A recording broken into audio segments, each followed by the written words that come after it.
এমনি এমনি ঘুমাবেন না। ঘুমানোর আগে বিসমিল্লাহ বলে লাইটটা অফ করবেন, বিছানাটা বিসমিল্লাহ বলে ঝাড়বেন, ঠিক আছে? ওয়াশরুম থেকে পারলে অজু করে আসবেন। মশারি দিচ্ছেন, লাইটস অফ করছেন, পাত্র যেগুলো আছে সেগুলো একটু ঢেকে রাখবেন বিসমিল্লাহ বলে, দরজা লাগাবেন বিসমিল্লাহ বলে। এরপর 3 বার পড়বেন সূরা ইখলাস একবার, সূরা ফালাক একবার, সূরা নাস একবার, পরে হাত একত্রিত করে ফু দিয়ে গা মাসাহ করবেন। এই কাজটা 3 বার করবেন।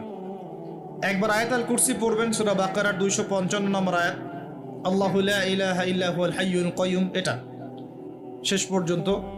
এরপর সূরা বাকারার শেষের 3টা আয়াত পড়বেন, লিল্লাহি মা ফিস সামাওয়াতি, এখান থেকে ফানসুরনা আলাল কওমিল কাফিরিন পর্যন্ত।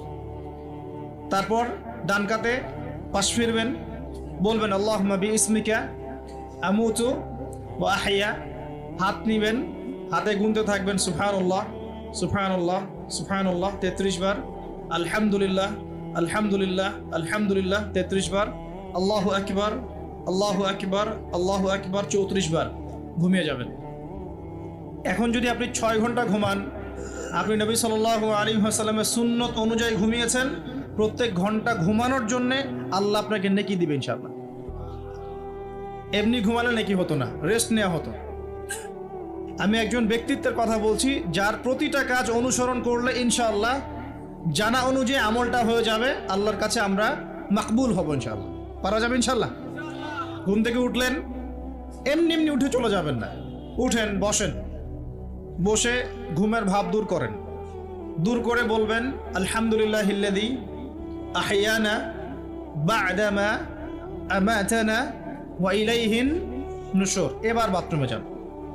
বাথরুমে গিয়েই বাথরুমে ঢুকে গান গাওয়া শুরু করবেন না।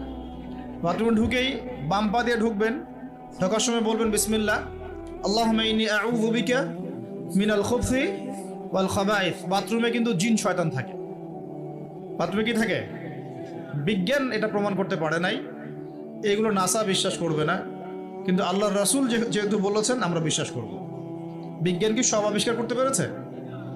বিজ্ঞান কি সব আবিষ্কার করতে পেরেছে? বিজ্ঞানের আবিষ্কার কত পার্সেন্ট? এই মহাবিশ্বের 1%ও না। মহাবিশ্বের 1%ও না। আমাদের দেহের মধ্যেই যে রুহটা আছে, এই রুহটার কি কোনো ব্যাখ্যা করতে পারা গেছে?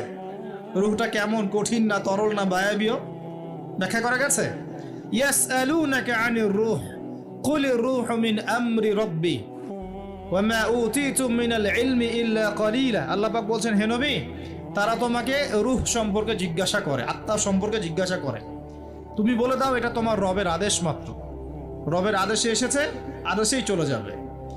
আর এ বিষয়ে তোমাদেরকে বেশি জ্ঞান দেওয়া হয় নাই।